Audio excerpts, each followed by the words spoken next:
Saya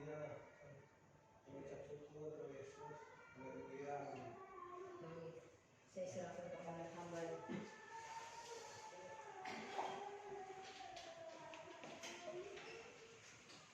Shalom. Nama Tuhan. Saat ini kita boleh kembali bersama-sama memuji dan memuliakan nama Tuhan, mengagungkan Dia, membesarkan namanya, menjadi suatu kesenangan di dalam Tuhan, dan Tuhan sendiri pun menjadi senang sedemikian rupa. Saudara, baik pada jam saat ini kita mau belajar dengan firman. Kenapa? Sebab memang harus selalu kita belajar dan belajar. Saudara, seringkali kalau saya bercerita tentang keadaan yang selalu saya alami, bahkan juga menjadi penghentar daripada untuk membuka firman. Mungkin barangkali kalau saudara bilang barangkali sudah puluhan kali, tetapi masih tetap terbayang di benak mata saya. Masih tetap teringat dari perkataan seorang ibu ini. Karena sekali peristiwa waktu kami sedang bermain-main di Kepulauan Seribu. Lalu di saat saya berjalan di dermaga, tiba-tiba seorang anak kecil, ya kurang lebih umur 5-6 tahun gitu, dia mancing, lalu dia dapat. Waktu dia dapat, dia lempar sampai ke darat, dan ikan biasanya kalau ikan dapat, dia menggeletar begitu. Kecuali tadi, kalau tadi dia mapak memang. Jarang saya nemui ikan seperti ikan lele. Kalau begitu lepas, dia ada menggeser. Tapi ikan ini, pada saat mulai didapat, maka dia pasang badan. Ini ikan kerapu, tapi bukan kerapu berongsai. Ada mereka bilang kerapu berongsai. Tapi kalau kerapu berongsai atau kerapu barong atau kerapu kodok, dia mulutnya lebar, kepalanya ke kodok, dan dia nggak megah. Nah, dia juga mapak. Tetapi dia megah, badannya megah. Yang juga disebut dalam bahasa Inggris yaitu lionfish, ikan naga. Waktu saya sudah mulai lihat anak itu sudah dapat, dia begitu meronta kegirangan, langsung saya ambil batu, saya putusin tali, saya lempar. Karena saya tahu bahwa begitu bagusnya ikan itu mengandung racun yang sangat luar biasa. Dia lebih ganas daripada racun ular bisa. Ular bisa kalau kena racun masih sempat. Misalnya kalau kita ketemu di kaki, kita ikat di pangkal paha, kita gubet supaya bisa itu jangan menjalar ke jantung. Tapi ikan ini cepat racunnya. Jadi tiap orang kena begitu, kadang-kadang mereka nggak ada ampun. Dan para penyelam pun apabila bertemu dengan ikan itu, dia menghindar. Ikan ini tidak agresif. Tetapi saat dia terdesak, dia akan pasang badan. Seperti cumi tidak agresif.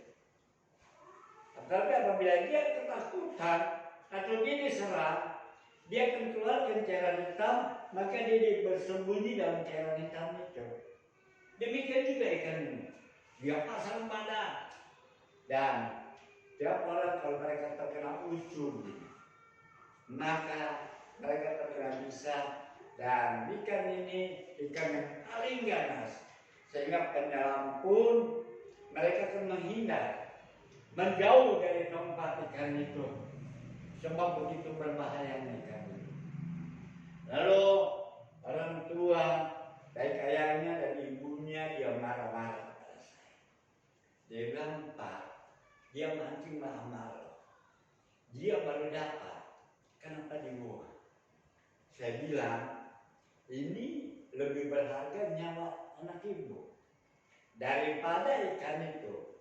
Ikan itu mengandung racun, meskipun saat ini para peneliti mereka bilang bahwa dia racun-racun daripada ujung sirip itu sanggup menyembuhkan kanker.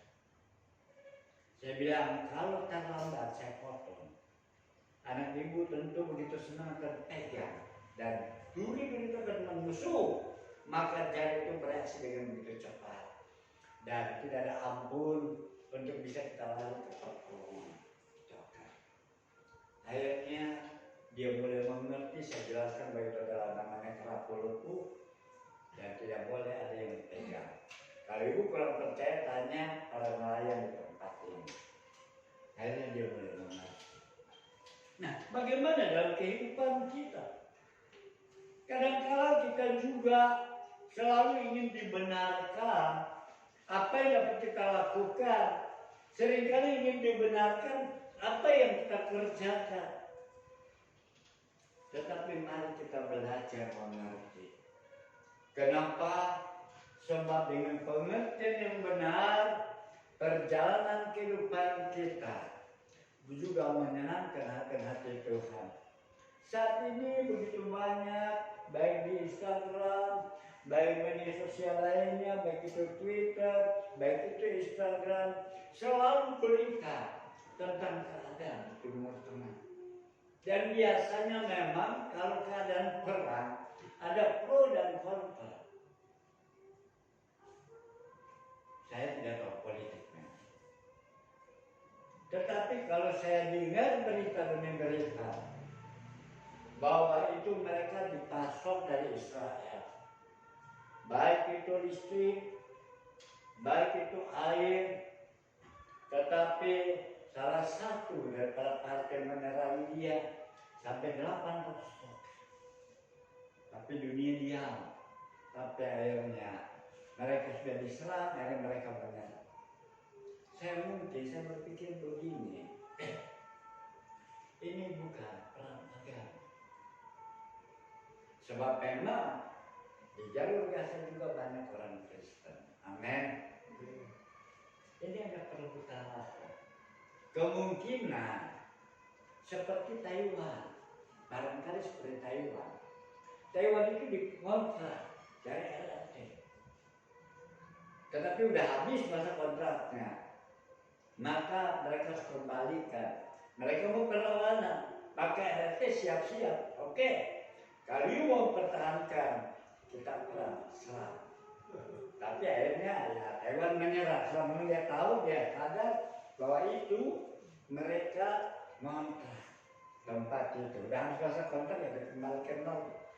Tapi ini tidak mereka dibebaskan, tapi justru bukan penduduk setempat. Jadi yang mereka ada yang tidak mengerti, sehingga mereka pro dan kontra. Tapi kalau mereka pro dan kontra, kita kembali dengan firman Allah. Sebab mau tidak mau, Israel itu adalah umat pilihan Allah. Amin. Memang selama ribuan tahun, kalau kita baca 1400 tahun sebelum Yesus lahir, mereka keluar dari Mesir. Sampai sekarang sudah 2000 tahun, berarti sudah 3400 tahun. Mereka nggak punya tanah sana. Tetapi pada tahun 1967, maka itu disahkan oleh PBB bahwa itu menjadi negara Israel. Saudara tahu, satu senjata yang belum dia pergunakan. Dibilang kalau itu dipergunakan, kiamat sudah dunia. Di mana daya ledaknya, daya tempurnya, daya kerjanya sampai 6.500 kilo. Saudara bisa bayangkan, ambil tarik lurus 6.500 kilo. Kita Jakarta Papua kurang lebih hampir 2.000 kilo. Kemungkinan dari Jakarta sampai Thailand. India 6.500 kilo. Sekarang Mari dia pencet, hancur sedunia. Dalam hal begini, kita sebagai umat kita nggak boleh pro dan nggak boleh kontra. Nggak boleh menyalahkan si B dan si C. Tapi kita bergumul dalam doa. Amin. Mau bergumul dalam doa? Nah, ini yang persoalan. Kadang-kadang kenapa hanya bisa terucapkan tapi tidak bisa terrealisasi. Tapi Tuhan inginkan tetap bergumul dalam doa. Dan baik kita akan melihat bahwa di dalam segala setiap kehidupan manusia, maka mereka berarti mereka punya segala persoalan, mereka punya banyak tantangan. Kita akan buka dalam buku Hosea pasal yang keempat ayat yang ke-6. Hosea pasal yang keempat ayat yang ke-6.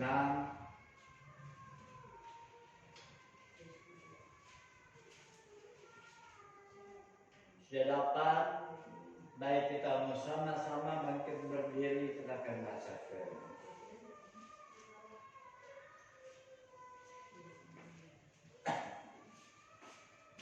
Baik. Hosea pasal yang keempat ayat yang ke-6.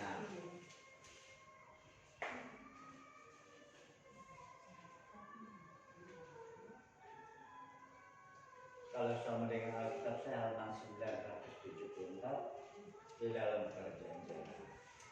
Sudah perbaik kita sama-sama bangkit berdiri. Kita baca firman.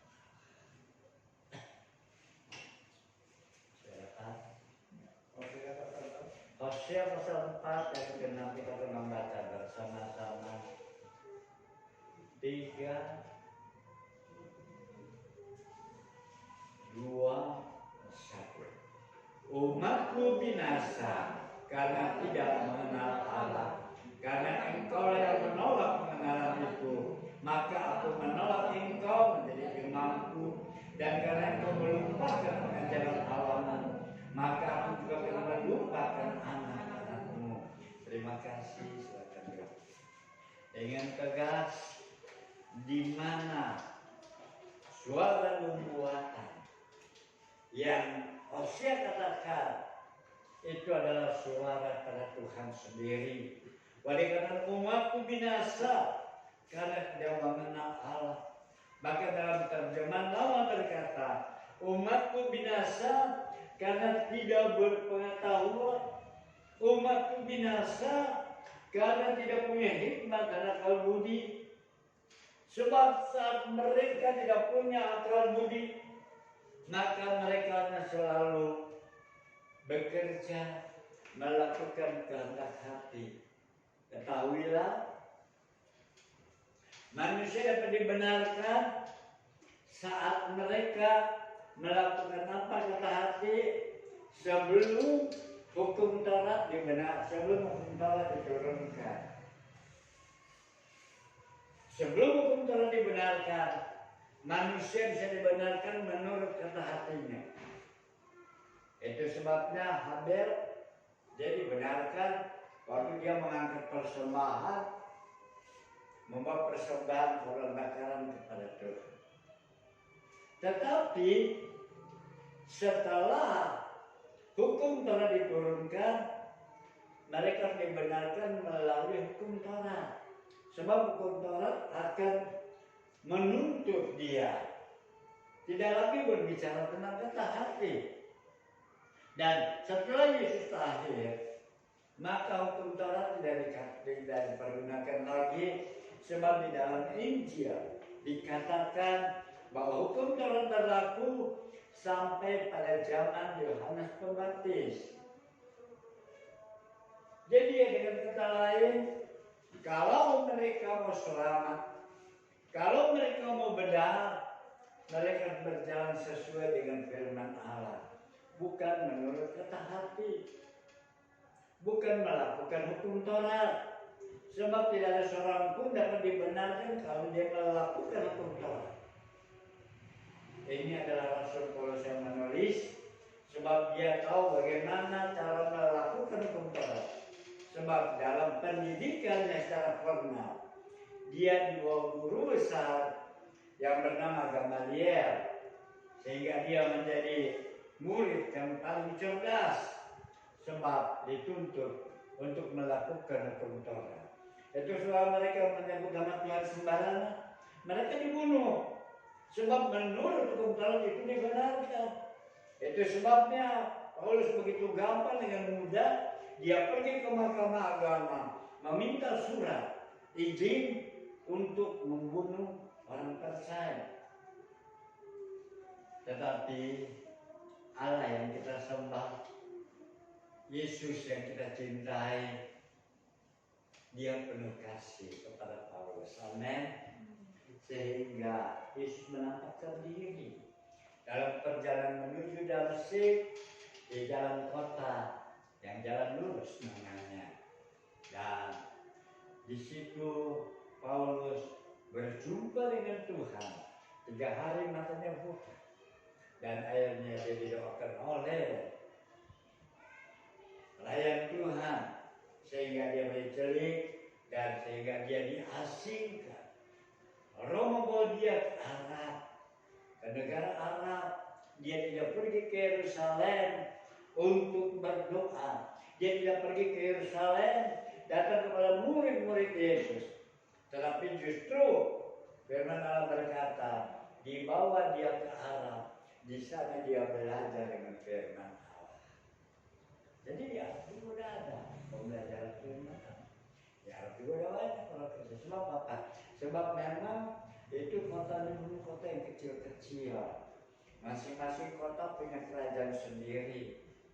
Masing-masing kota punya wilayah sendiri. Jadi itu semuanya mereka banyak juga mereka tahu kan firman Allah. Mereka dalam penganut jalan lurus. Sehingga akhirnya mereka Paulus bertobat. Dan kita melihat sekali bahwa di mana supaya mereka punya pengertian, supaya mereka punya pengertian, sehingga membuat mereka hidup, maka dikatakan mereka harus menerima itu pengertian. Kenapa? Sebab yang sudah dikatakan umatku binasa karena tidak mengenal Allah. Umatku binasa karena tidak berpengetahuan. Umatku binasa karena mereka menolak firman dan mereka tidak mau mengakui dan tidak memperdulikan firman Allah. Ada beberapa Alkitab yang saya dapat di dalam aplikasi Alkitab ini, yaitu dikatakan bahasa Indonesia, bahasa kini, bahasa sehari-hari, ayat yang termuka. Maka dengan kalimat-kalimat yang berbeda, tapi tetap bahwa mereka itu menolak firman Allah. Sebab apa? Supaya mereka punya pengertian yang benar, supaya mereka punya hikmat yang benar, mereka harus takut kepada Tuhan. Amin. Orang yang takut kepada Tuhan, mereka diberikannya hikmat. Sebab Amsal pasal pertama 7 dikatakan bahwa takut akan Tuhan adalah permulaan hikmat. Untuk kita menjadi takut kepada Tuhan, kita perlu menjaga kehidupan kita. Kita perlu menjaga setiap langkah-langkah kita. Kita perlu menjaga sikap langkah kita. Jangan gampang asal mengumbar suara. Jangan asal bilang begini begitu apa kata dunia. Sebab dengan jalan demikian kita sudah menjadi saluran suara daripada kuasa kegelapan yang menyebarkan kabar hoax. Itu sebabnya saat kita menghadapi segala sesuatu, jangan begitu mudah kita share. Baik kita dapat dari Facebook, kita dapat dari langsung kita share. Kita uji dulu, kita cek dulu apa benar kebenarannya seperti itu. Sebab apa? Kadang-kala hoax itu bisa membuat seseorang menjadi terlepas demikian rupa. Dan kita di tempat ini pernah dapat kabar hoax. Seorang pendeta datang pas saya. Dia bilang, Pak, tempat itu mereka kontrakin. Loh kenapa? Saya dengar katanya gereja sudah tutup. Sebab kami tetap eksis melayani. Itu tahun-tahun sebelum tahun 2000. Sebelum tahun 2000. Di mana Cinsani masih aktif. Si Nani masih pada aktif. Mama Dewan masih aktif. Mereka sudah berusaha mau gereja tutup. Mereka mau gereja. Saya bilang saya tidak pernah. Dibilang gereja mau dikontrak. Kabar hoax itu yang membuat hati begitu hancur. Kabar hoax itu membuat setiap kehidupan kita akan terkapar tak berdaya. Bukan dengan senjata yang tajam, bukan dengan ancaman senjata yang membuat tidak terkapar, tapi dengan gosip-gosip seperti itu. Sehingga Daud berkata menjadi cemuti lidah. Itu yang sangat berbahaya sekali. Itu sebabnya sebagai orang-orang yang percaya, kita perlu hikmah daripada Allah. Kita perlu pertolongan daripada Tuhan. Lebih mendekatkan diri kepada Tuhan. Lebih banyak berdoa kepada Tuhan. Bukan kabar hoax yang dapat diberikan. Bukan berita-berita asal share saja. Tapi tidak ada segala kebenaran. Sebab itu Hosea berkata, melalui Hosea Tuhan berfirman, umatku binasa karena tidak mengenal Allah.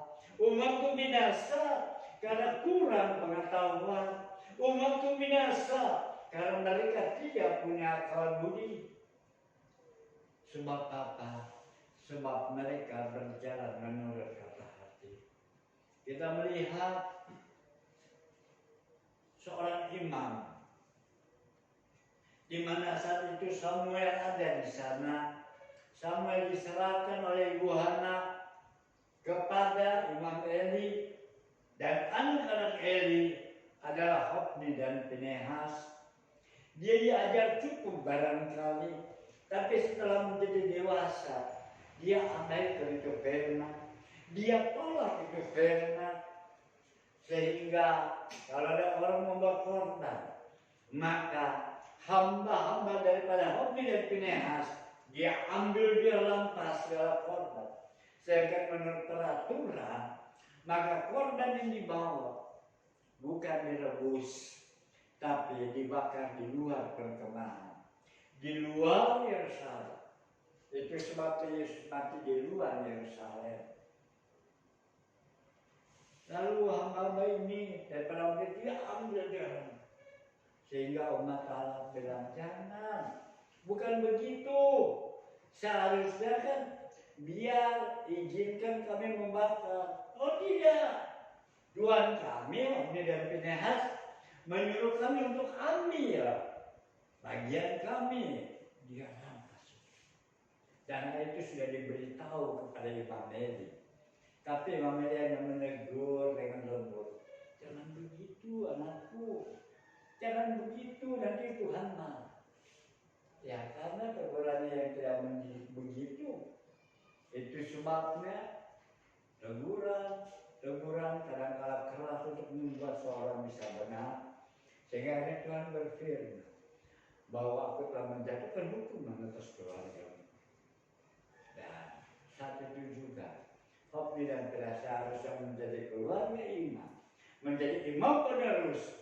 Dia mati di medan perang. Dan Eli sendiri mati di atas kursi, jantungan dia, saat dia mendengar anaknya tewas di medan perang. Sebab itu kita perlu belajar dengan pengetahuan hikmat daripada Allah. Kita perlu belajar mendekatkan diri kepada Tuhan. Kita perlu belajar sehingga kita kembali mencari cinta kita yang mula-mula. Sebagaimana di dalam Wahyu pasal yang kedua, jangan tinggalkan kasihmu yang mula-mula. Kasih kepada Tuhan yang begitu dekat, ingin kita dengar suara Tuhan, yang begitu dekat kita ingin selalu bersekutu kepada Tuhan. Sebab dengan kasih yang mula-mula kita boleh diperbarui, dan dengan kasih yang mula-mula kita mengerti segala rencana Tuhan. Itu sebabnya dalam Mazmur 119, apa bagaimana dikata Daud dalam Mazmur 119 ayat yang ke-34. Mazmur 119 ayat yang ke-34.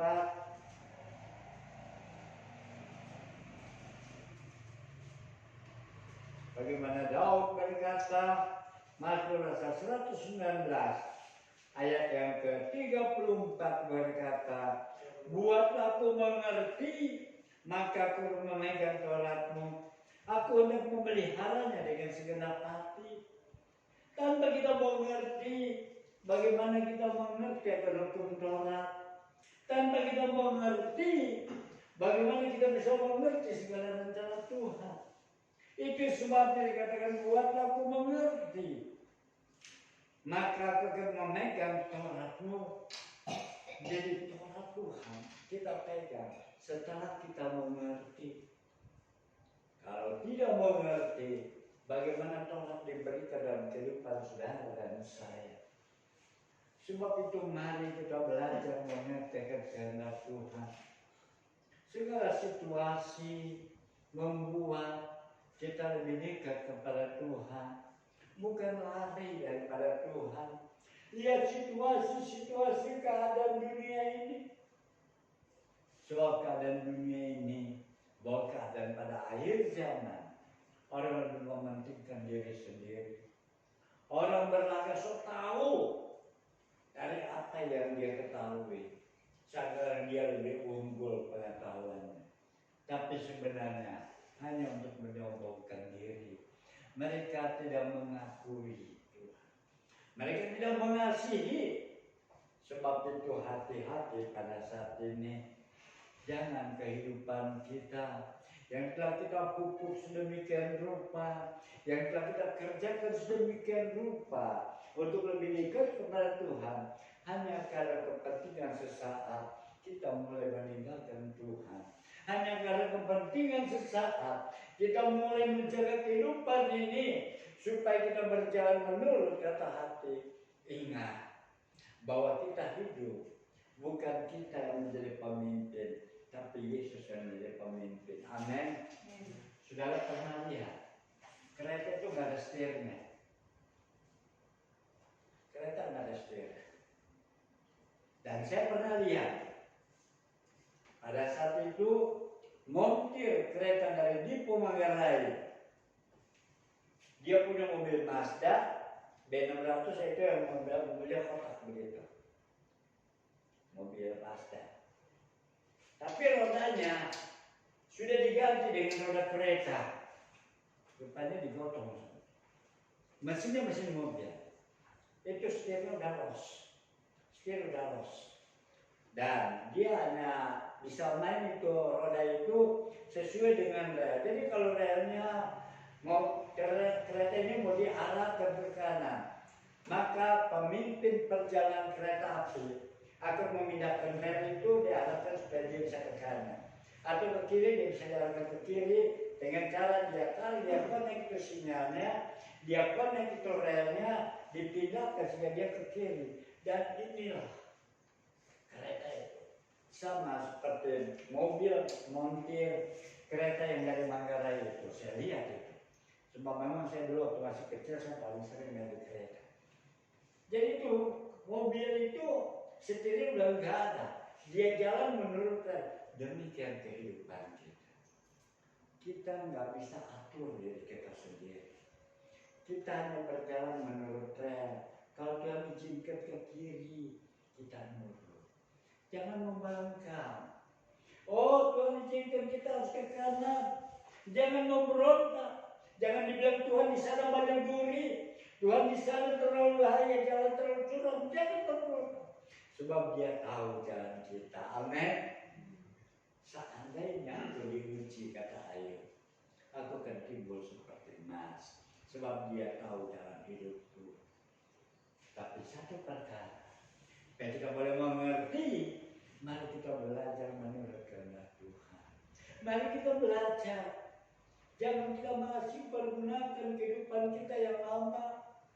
Dari masih kecil kita mulai kenal Tuhan, tapi nggak beranjak menjadi dewasa iman percaya kita. Usia boleh dibilang usia udah ada, tapi pengetahuan kita begitu kecil sekali. Sehingga bagaimana mungkin kita bisa menjadi saksi buat Tuhan kalau kita sendiri masih belum mengerti akan kehendak Tuhan. Itu sebabnya Daud berkata, buatlah aku mengerti, maka aku memegang Tauratmu. Buat kami mengerti Tuhan dengan cara mendekatkan diri kepada Tuhan, banyak bergumul di dalam Tuhan. Saudara, persoalan yang paling sulit adalah menyesuaikan kata hati. Itu sebabnya saudara, kalau saya punya Facebook, ada seseorang boleh mengeluh kepada saya paling gampang. Sholat bagus. Bagaimana reaksi? Ya. Oke, sembahyang tahajud. Tapi aneh, bisa dia sembahyang tahajud, dia melihat cahaya Tuhan. Amin. Banyak mereka saat kesendiriannya, mereka bisa jadi pengikut Tuhan. Sebab saat dia tahajud, dia menyerahkan diri. Apalagi kita, yang kita dalam keadaan bagaimanapun begitu sulit, bagaimanapun dalam kehidupan ini, dia tahu dalam hidup kita. Jangan memberontak, banyak berserah kepada Tuhan, banyak berdoa kepada Tuhan, menyerahkan setiap kehidupan kita kepada Tuhan, maka dia akan mengatur jalan hidup kita. Sebab hidup ini hanya sementara, hanya untuk menyenangkan hati Tuhan, dekat kepada Tuhan, berjalan menurut tanda yang disediakan. Sebab tidak ada seorang bisa menjadi dewasa kalau dia tidak dekat kepada Tuhan. Tidak ada seorang bisa punya hikmat yang luar biasa kalau dia tidak dekat kepada yang punya hikmat itu sendiri.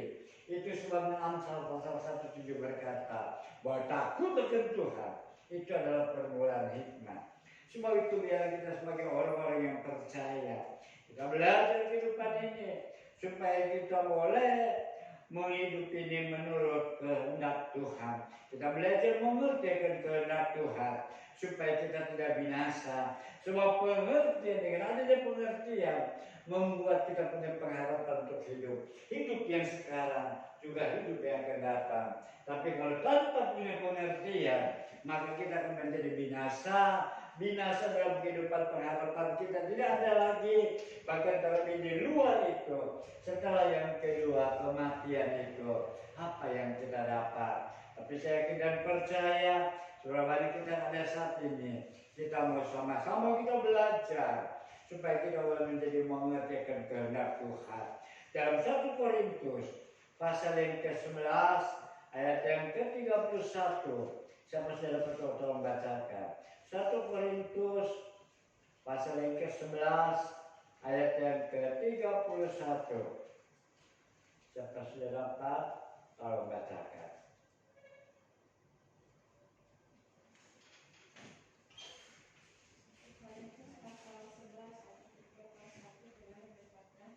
Kalau kita memuji diri kita sendiri, hukuman tidak menimpa kita.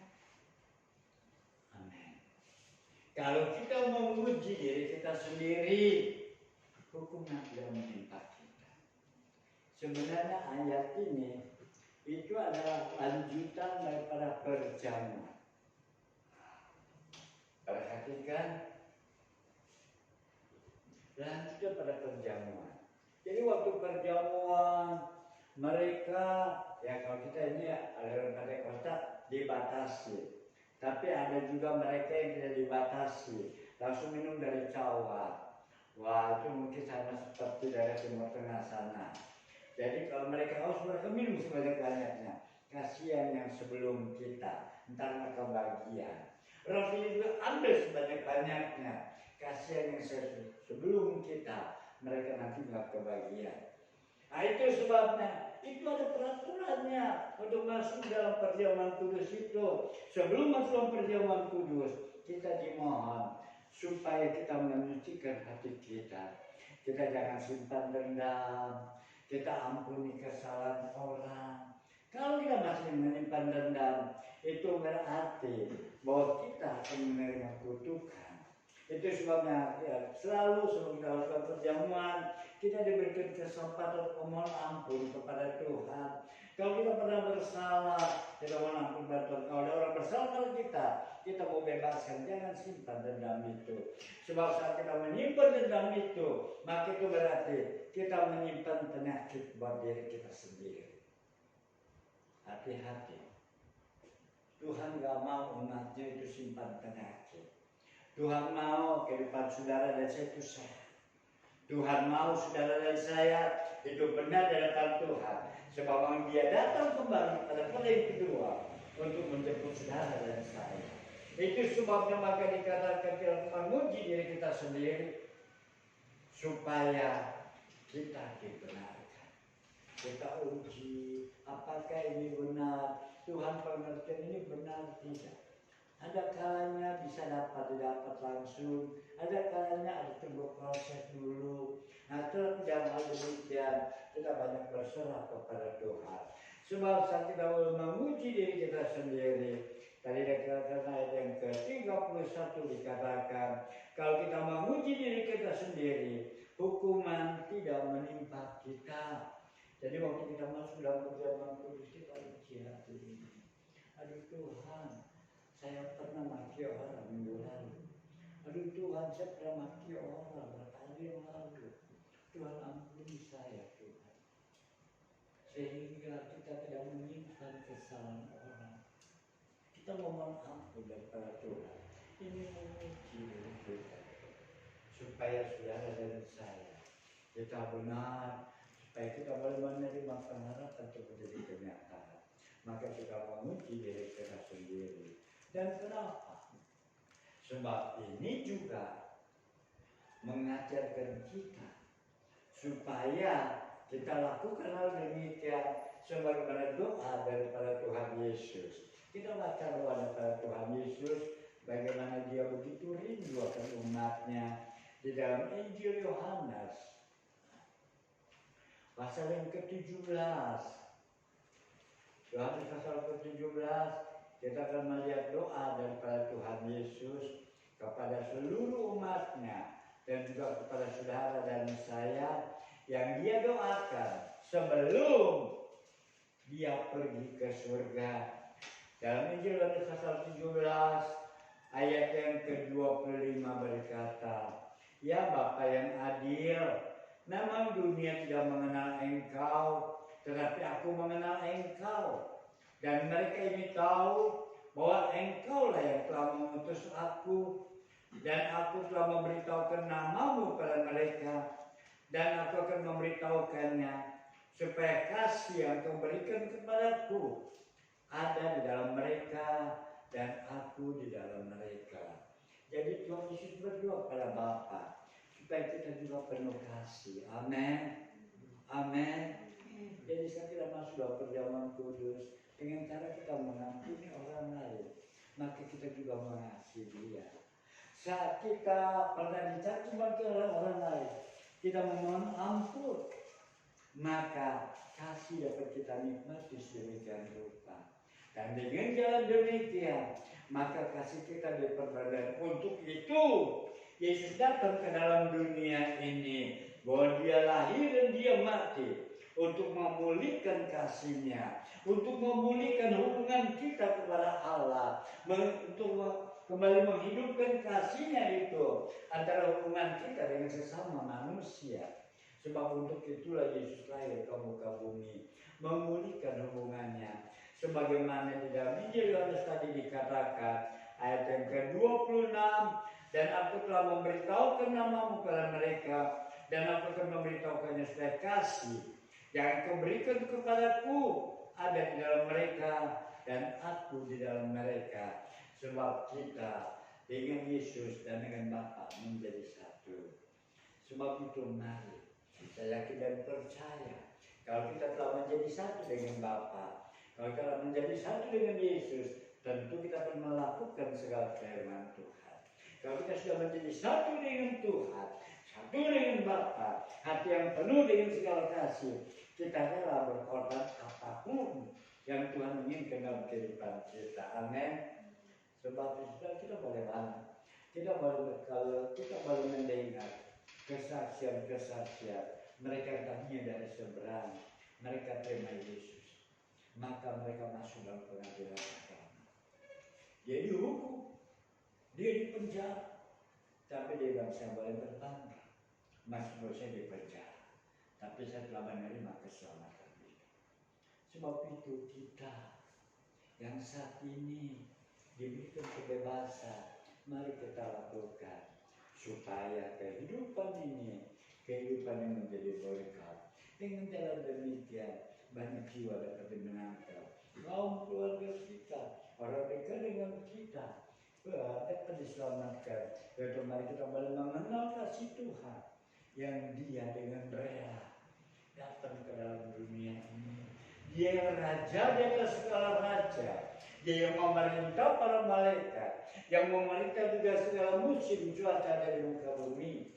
Tapi dia menjadi manusia hina, lahir di dalam sebuah kandang, tetapi itu dia jalani. Menjadi anak si tukang kayu, itu juga dia lakoni. Baru pada usia 30, dia masuk ke dalam baptisan air. Baru Roh membawa dia ke padang gurun, dan situ dia mulai melakukan pekerjaan Bapa, membawa banyak jiwa. Sudah ada proses yang luar biasa untuk bisa mengerti kepada Tuhan. Tapi tentu saja proses ini kita jalani kalau kita bisa menerima dengan hati yang senang. Amin. Jangan dengan berat hati, jangan dengan segala keterpaksaan. Sebab terjadi dengan segala keterpaksaan. Ingat, buang sampah pun hanya karena selembar bekas kertas kopi kita angkat. Kalau kita terpaksa itu menjadi berat, tapi kalau kita jalani dengan sukacita, kita angkat itu, hati senang, itu adalah pahala demikian dalam kehidupan Tuhan. Supaya Tuhan memberikan hidup ini pengertian yang benar. Ajarku